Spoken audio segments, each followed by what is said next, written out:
The quantum display cast a soft blue glow across Dr. Marcus Chen's weathered face as he studied the latest rejection notice from the Galactic Engineering Council. Their words burned into his retinas. Design principles fundamentally incompatible with established safety protocols. He let out a bitter laugh that echoed through his cramped laboratory aboard orbital station Aegis. Through the reinforced viewport, Earth hummed like a marble in the void, wrapped in the artificial constellation of humanity's orbital infrastructure. Somewhere among those twinkling lights, the council members sat in their pristine offices, clutching to centuries-old engineering doctrine like a faith. "They're wrong, Nova," Marcus spoke to his AI assistant, his fingers tracing the intricate holographic models of his latest design. "Nature spent billions of years perfecting these systems. Who are we to claim we know better?" The AI's response carried a hint of curiosity in its synthesized voice. "The Council's primary concern appears to be the unpredictable nature of adaptive systems, Doctor. They prefer quantifiable certainties. And that's exactly why we're losing the arms race," Marcus muttered, bringing up footage from the latest skirmish with the Drachnid vessels. The conventional human warships move like bricks in space, their rigid designs making them predictable targets. The Drachnid ships, in contrast, moved with an unsettling organic grace. His attention shifted to the sealed container on his workbench, its warning labels stark against the brushed metal surface. Inside lay the fruit of 5 years' secret research, a prototype neural matrix cultivated from modified coral polyps. If he was right, it would revolutionize spacecraft control systems. If he was wrong, it would cost him his career. What remained of it, anyway? A priority alert flashed across his screens, interrupting his brooding. "Nova, what am I looking at?" Deep space sensors have detected an anomalous energy signature at the edge of the Kuiper belt, Doctor. The pattern matches no known human or Drachnid configurations. Marcus's fingers flew across the holographic interface, expanding the sensor data. The energy signature pulsed with an almost biological rhythm, like a heartbeat in the void. "Show me spectral analysis." The results made his breath catch. The unknown object was composed of materials that shouldn't exist, atomic structures that defied conventional physics. Yet something about their configuration seemed hauntingly familiar. "Nova, compare this structural pattern with Project Nautilus." The eye overlaid his biomimetic ship designs with the alien signature. The correlation was undeniable. Whoever had built this object had followed the same principles he'd been advocating for years. They'd looked to nature for inspiration, just as he had. A second alert cut through his revelation. The object was moving, accelerating toward the inner solar system at impossible speeds, and it was bleeding radiation in a pattern that could only be interpreted as distress. Marcus made his decision before his rational mind could catch up. "Nova, prep the Nautilus prototype for launch. Send an override code to Bay 17 security systems. Dr. Chen, I must remind you that launching an uncertified vessel violates at least 7 Council regulations. Your clearance would be permanently revoked." He was already pulling on his flight suit, the memory fabric conforming to his body. "They can't revoke what they've already taken, Nova." Besides, he allowed himself a grim smile. This might be our only chance to prove them wrong. The Nautilus waited in her berth like a sleeping leviathan. Her hull gleamed with the iridescent sheen of modified graphene scales, each one containing millions of programmable carbon structures. The ship was small by military standards, barely 100 meters long, but she represented everything Marcus had fought for, the perfect fusion of nature's wisdom and human innovation. As he approached the entry hatch, a familiar voice stopped him cold. "Going somewhere without proper authorization, Dr. Chen." Admiral Sarah Hayes emerged from the shadows, her uniform pristine even at this late hour. She was flanked by 2 armed security officers, their neural stunners charged and ready.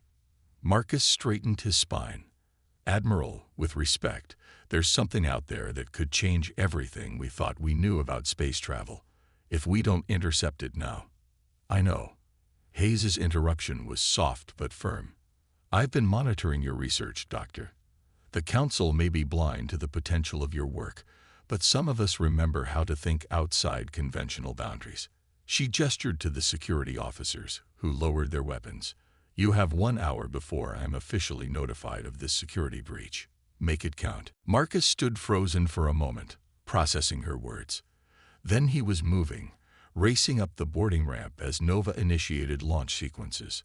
The ship's systems came online with an organic hum, neural matrices connecting with his consciousness through the flight suit's interfaces. As the Nautilus broke free from her berth, Marcus felt every sensor input, every minute adjustment of her hull plates. The ship wasn't just responding to commands. She was anticipating them, adapting to space in real time just as he designed her to do.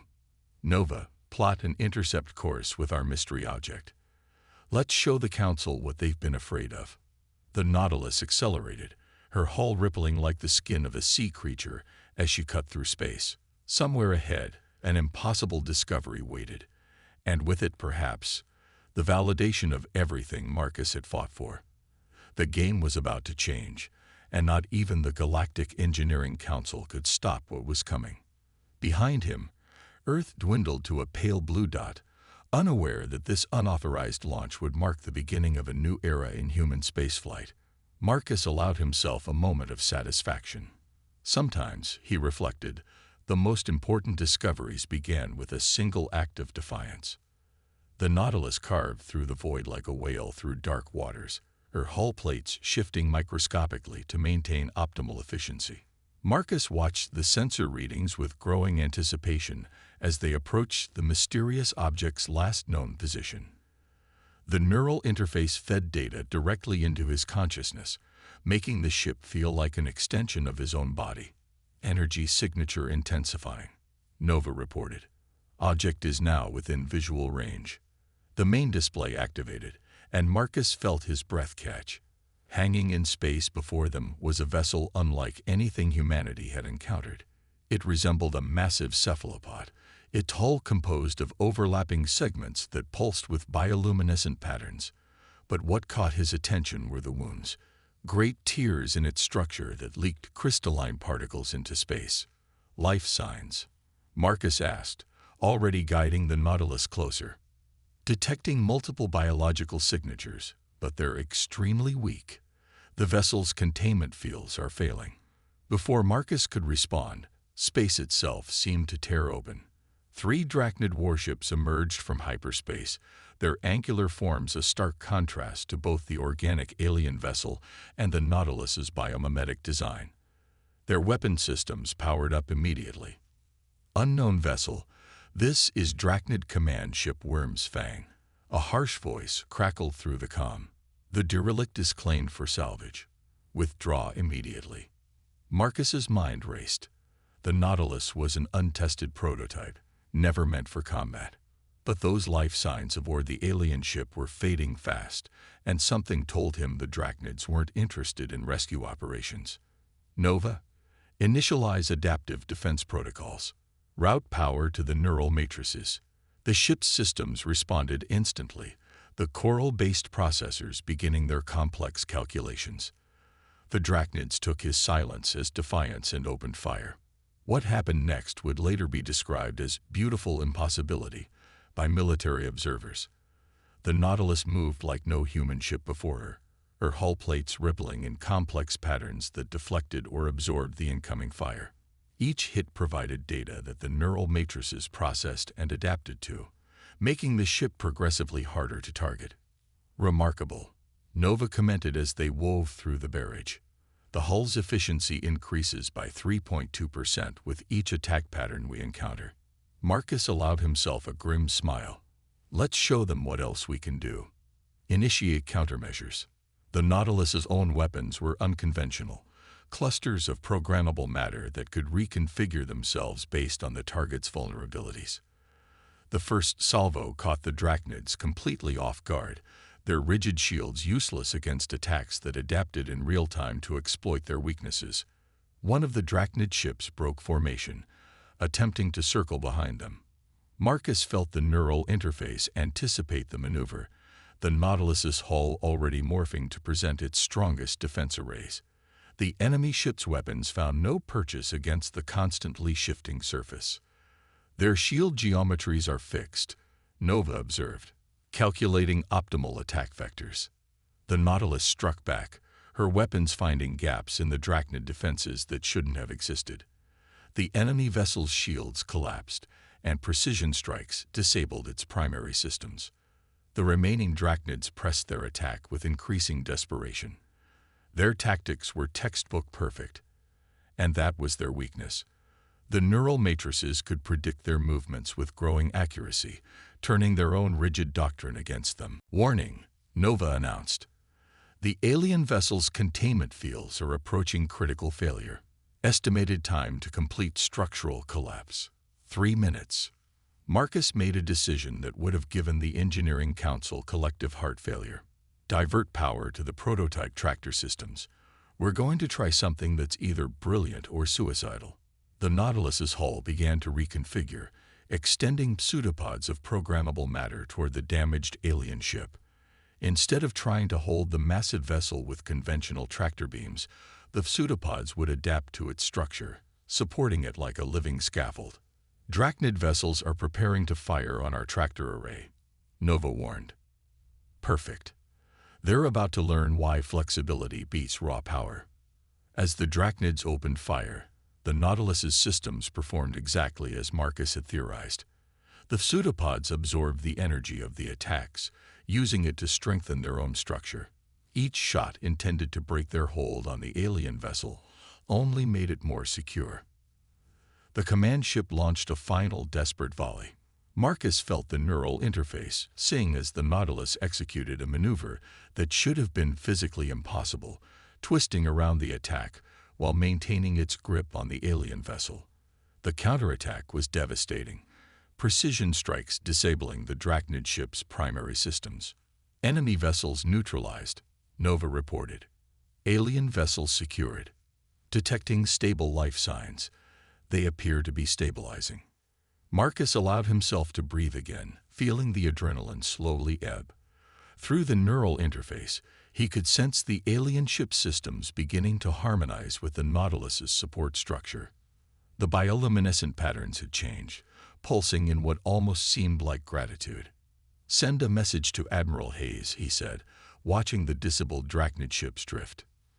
"Tell her we've got something she needs to see. And Nova, include the combat data. I think the Engineering Council might want to revise their opinion on unpredictable systems." The Nautilus held position, her hull still rippling with absorbed energy as she cradled the massive alien vessel. Whatever secrets it held, whatever beings awaited first contact, one thing was already certain: humanity's approach to space travel would never be the same. In the depths of space, far from Earth's bureaucracy and doctrine, nature's 4-billion-year engineering legacy had just proven its worth. And this, Marcus knew, was only the beginning. The docking procedure between the Nautilus and the alien vessel defied conventional physics. Instead of rigid airlocks and mechanical seals, the connection grew like living tissue. The two ships' systems harmonizing in ways that made Marcus's engineering instincts sing with possibilities. "Atmospheric analysis complete," Nova reported as Marcus prepared for first contact. "The vessel's internal environment is compatible with human life support requirements, though gravity is maintained at approximately 1.3 Earth standard." Admiral Hayes's voice crackled through the comm. "Dr. Chen, 3 rapid response vessels are en route to your position. The Drachnid ships are secured. Whatever you found out there, it's just become humanity's most closely guarded secret." Marcus adjusted his environmental suit, more for precaution than necessity. "Understood, Admiral. But something tells me this secret isn't going to stay hidden for long." The passage between ships felt like walking through living coral. Bioluminescent patterns rippled in his wake, responding to his presence. The alien vessel's internal architecture challenged everything he thought he knew about spacecraft design. There were no straight lines, no rigid compartments. Everything flowed in organic curves that somehow made perfect structural sense. "Nova, "Are you getting this?" he whispered, though there was no need to keep his voice down. "Affirmative. The vessel's construction appears to utilize principles similar to your theoretical work on adaptive materials, but at a level of sophistication that exceeds our current capabilities by approximately 3 centuries. A soft chime echoed through the corridor, if it could be called that, and symbols appeared in the air before him. They shifted and flowed until they resolved into recognizable English. "Welcome, kindred seeker." Marcus's heart raced. "Nova, are you translating this?" "Negative, Doctor. The ship's systems appear to be adapting to communicate with us directly." The passage opened into a vast chamber that seemed to breathe with life. Suspended in transparent pods along the walls were the ship's crew, beings that resembled a cross between cephalopods and crystalline structures. Their bodies pulsed with the same bioluminescent patterns as their ship. One pod descended to Marcus's level, its occupant stirring to consciousness. The alien's eyes opened, dozens of them, arranged in complex patterns, and fixed upon him with unmistakable intelligence. "You understand the song of adaptation." The being's thoughts resonated directly in Marcus's mind. Few species achieve this harmony. Most cling to the rigidity of their own design, fearing the fluid nature of existence. Marcus approached the pod, fascination overriding caution. "Your ship, it's everything I've been trying to achieve. The ability to adapt, to evolve in response to challenges." "Yes." The alien's form shifted slightly, crystals refracting light in complex patterns. "We are the Meridians. We were once as your species is now, bound by the limitations of fixed form and thought. Until we learned to listen to the universe's first teachers." Images flooded Marcus's mind. Ancient oceans on distant worlds, the first stirrings of life. Billions of years of evolution crafting solutions to every challenge existence could pose. "But you're running from something," Marcus said, the realization hitting him as he processed the ship's battle damage. The Drachnids weren't just after salvage, were they? The Meridian's colors darkened. "The Drachnids are merely servants, though they do not know it. They seek us because their masters compel them, the ones we name the Entropy, a species that believes adaptation is an affront to their vision of perfect order." Nova's voice interrupted. "Doctor, the rapid response vessels are approaching, and I'm detecting unusual energy signatures from the disabled Drachnid ships. Their systems are reactivating, but the power patterns don't match their original configurations." The Meridian's agitation was palpable. "They come. The entropy cannot allow the seed of adaptation to take root in another species. Your innovation threatens their doctrine of stasis." The chamber shuddered as something struck the hull, something that felt wrong, like a violation of natural law. Through the neural interface, Marcus felt the Nautilus's systems recoiling from an attack that wasn't just physical. "What are we dealing with?" he demanded. "The Entropy are beings of pure order," the Meridian explained, its thoughts tinged with urgency. "They seek to impose absolute stability on a universe that requires change to survive. Their technology doesn't adapt, it enforces, and now they know of humanity's potential."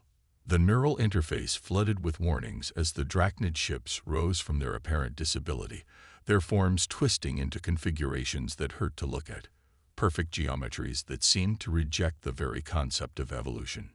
"Nova, get me Admiral Hayes. Communications are being suppressed by an unknown field effect," the AI reported. "The Nautilus's adaptive systems are our only functioning defense." Marcus looked at the Meridian, whose crystalline form now pulsed with patterns he recognized as mathematical equations, solutions to problems he'd been wrestling with for years. "We can help each other," the alien communicated. "Your species has achieved in decades what took us centuries. The Entropy fear this potential, but together we can show them why adaptation will always trump rigid perfection." Marcus finished. Through the neural interface, he felt the Nautilus's systems beginning to resonate with the Meridian vessel in ways he hadn't thought possible. As the twisted forms of the corrupted Drachnid ships closed in, Marcus Chen prepared to defend not just his ship or his theories, but humanity's right to chart its own creative, unpredictable course through the cosmos. The true battle for the future of human innovation was about to begin.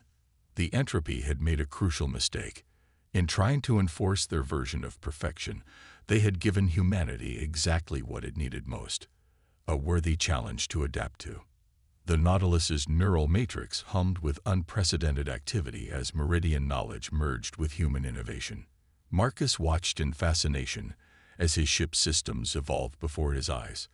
The coral-based processors adapting to incorporate alien mathematical principles that made his most advanced theories look primitive.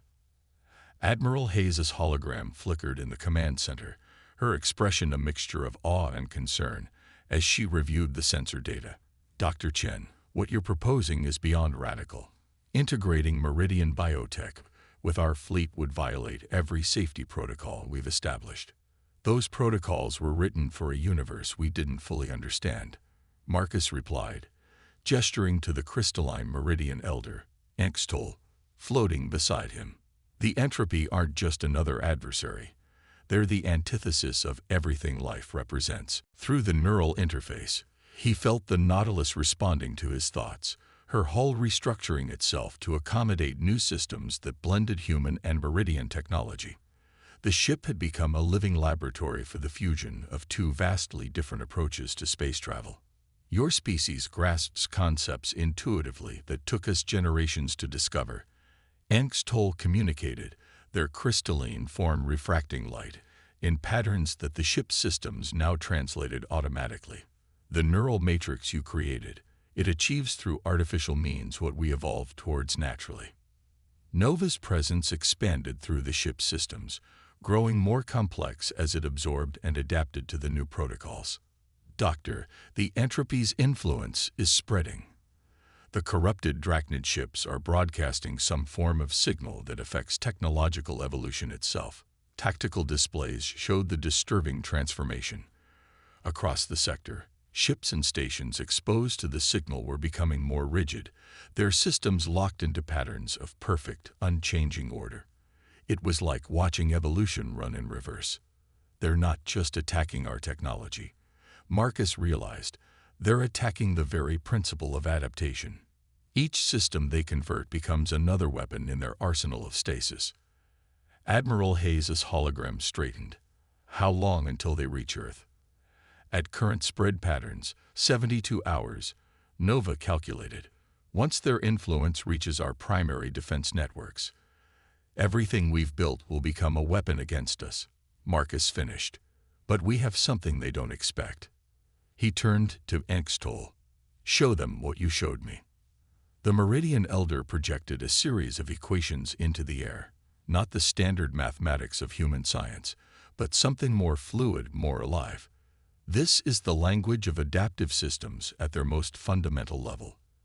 Your neural matrix already speaks a dialect of it. With our knowledge, it can become fluent." Marcus felt the ideas flowing through the neural interface, concepts that would have taken years to grasp through conventional study becoming instinctively clear. The Nautilus's systems responded, evolving at an accelerated rate that should have been impossible. "We're detecting unusual energy patterns throughout the ship's structure," Nova reported. "The hull plates aren't just adapting anymore. They're anticipating changes before they're needed." Hayes watched the data streams with growing wonder. "It's like the ship is learning," Marcus finished, "not just responding to challenges, but evolving new solutions before they're needed. This is what the Entropy fear most, the unpredictable creativity of life itself." Through the view screens, they watched as the corrupted Drachnid ships approached, their forms now twisted into geometries that seemed to reject the very concept of change. But where once these configurations had seemed horrifyingly perfect, Marcus now saw their fundamental weakness. "They can only respond in ways they've been programmed to," he explained to Hayes. "Each pattern is flawless, but it's also fixed. They've sacrificed adaptation for an illusion of perfection." The Nautilus's systems pulsed with new energy as Meridian biotechnology merged seamlessly with human engineering. Throughout the ship, Coral processors evolved into hybrid computing nodes that processed information in ways neither species had imagined possible. Admiral Marcus said, feeling the ship's growing potential through the neural interface, "I need authorization to share this technology with the fleet. We have less than 72 hours to teach our ships how to evolve." Hayes was silent for a long moment, her hologram flickering as she studied the transformations taking place aboard the Nautilus. Finally, she nodded. "The Engineering Council has been relieved of authority in this matter. Humanity's survival matters more than their protocols. Do what you need to do, Doctor." As the Admiral's hologram faded, Marcus turned to Engstol. "We'll need to modify the integration process for larger vessels. The neural matrices will have to be scaled up significantly." The Meridian's crystalline form pulsed with what Marcus now recognized as excitement. "Your species continues to surprise us. You don't just adapt, you actively seek new ways to evolve. Perhaps this is why the entropy moved against you so quickly. They recognized in humanity the same potential they once tried to exterminate in us." Through the neural interface, Marcus felt the Nautilus completing another cycle of evolution, her systems now operating at levels that would have seemed impossible mere hours ago. They were no longer simply combining technologies. They were creating something entirely new. "Nova, broadcast our modifications to the Rapid Response Fleet. Let's show the entropy what happens when you try to impose stasis on a species that thrives on change." As the first waves of adaptive technology spread to the human ships, Marcus allowed himself a moment of grim satisfaction. The entropy had sought to prevent humanity from reaching its full potential. Instead, they had provided exactly the catalyst needed to spark the next leap in human evolution. The real question was, what would humanity become in the process? The combined human Meridian fleet hung in high orbit above Earth, their ships pulsing with evolving patterns of energy that defied conventional physics. Through the Nautilus's enhanced neural interface, Marcus felt the synchronized heartbeat of hundreds of vessels, each one now hosting its own hybrid of biological and mechanical adaptation. "The entropy vessels have breached the Kuiper Belt," Nova announced, its consciousness now expanded throughout the fleet's interconnected systems. Their signal is already affecting outlying automated stations. Marcus watched the tactical display as the enemy approached, a perfect geometric formation of ships that seemed to reject the very nature of space-time around them. At their center was something that hurt to look at, a massive construct of pure order that Nova designated as the Entropy Command Node. "They're broadcasting their ultimatum," Admiral Hayes reported from her flagship, now transformed by Meridian biotechnology. "They demand our immediate technological regression and submission to their corrective protocols." Engstol's crystalline form shimmered with complex equations. "This is their pattern. They offer a choice that is no choice at all. Submit to stasis or face extinction. But they have never encountered a species that adapted as quickly as yours." The fleet's neural networks hummed with activity as the ships continued to evolve, each moment bringing new innovations that spread through the collective like wildfire. What had started with the Nautilus's coral processors had become something entirely new, a synthesis of human creativity and Meridian biological mastery. "Their primary weapon is the entropy field," Marcus explained to the fleet commanders, "a force that tries to lock reality itself into unchanging patterns. But we've learned something they never could." He gestured to the flowing displays of hybrid technology surrounding them. "True perfection isn't found in stasis. It's found in the ability to change." The entropy fleet entered weapons range, their corrupted geometry warping the space around them. The first wave of their entropy field washed over Earth's defenders like a tide of crystal ice, trying to force their systems into rigid, predictable patterns. But humanity's ships were ready. Instead of fighting the entropy field directly, they adapted to its presence, their fluid structures bending and flowing around the imposed order like water around rocks. Each attempted constraint by the entropy became a catalyst for new evolution. "Maximum dispersal pattern," Hayes commanded. "Let them see what true adaptation looks like." The human Meridian fleet broke formation in ways that should have been impossible, their movements guided by both tactical AI and organic intuition. The Entropy's perfect formation suddenly seems slow and predictable in comparison. Their attack patterns are fixed, Nova reported. They can only respond in ways their programming allows. Each solution they attempt creates new opportunities for our systems to evolve. The battle unfolded like a dance of chaos versus order. Entropy beams that should have frozen ships into crystalline statues instead catalyzed new forms of movement. Weapons designed to enforce perfect geometry became seeds for asymmetrical innovation.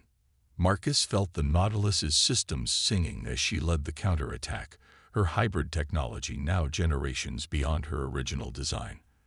They thought they could stop evolution itself, he said, watching the Entropy fleet's perfect formations begin to fracture. Instead, they've become its greatest catalyst. The command node pulsed with impossible energies, trying to assert its version of reality onto the battlefield. But the combined human Meridian fleet had become something beyond its comprehension, a living example of why adaptation would always triumph over stasis. Their primary systems are destabilizing, Nova announced. The rigid perfection of their technology cannot handle recursive adaptation. They're experiencing cascade failures throughout their network. Through the neural interface, Marcus felt the moment the tide turned. The Entropy's attempt to impose absolute order had created exactly the opposite effect, an explosion of creative evolution that their rigid systems couldn't begin to comprehend. The command node's perfect geometry began to crack, its attempt to maintain unnatural stasis failing against the tide of change it had tried to prevent. The corrupted Drachnid ships, freed from its influence, began to revert to their original forms. As the Entropy fleet collapsed, Admiral Hayes's voice carried a note of wonder. Dr. Chen, I believe the Engineering Council will be very interested in reviewing their position on adaptive technologies. Marcus watched the Entropy command node dissolve into quantum chaos, destroyed not by superior firepower, but by its own inability to adapt. I think humanity's understanding of perfect engineering just evolved, Admiral. Angstol's crystalline form pulsed with complex harmonics. Your species has achieved in days what took us millennia to discover. The Entropy's greatest fear has become reality. They have encountered a race that thrives on the very change they sought to prevent. The fleet hung in orbit around Earth, their hybrid systems still evolving, still discovering new possibilities. Through the neural interface, Marcus felt the Nautilus's satisfaction, no longer just a prototype, but the first of a new generation of ships that would carry humanity to the stars. We've done more than win a battle, he realized, watching the last traces of the Entropy's influence fade from local space. We've proven that the future belongs to those who can adapt, who can evolve, who can see perfection not in unchanging order, but in the endless dance of innovation. As celebration erupted across the fleet, Marcus Chen smiled, remembering the rejection notice that had started it all. The Engineering Council had been right about one thing. His designs were incompatible with established standards. They had simply failed to realize that those standards themselves needed to evolve. The stars beckoned, filled with new challenges, new possibilities for adaptation and growth. Humanity had not just survived its trial by fire. It had emerged transformed, ready to take its place among the galaxy's great adapters. And somewhere in the vast ocean of space, other species bound by rigid doctrine would soon learn what the Entropy had discovered too late, that in the ever-evolving dance of existence, the most perfect design was the one that could change.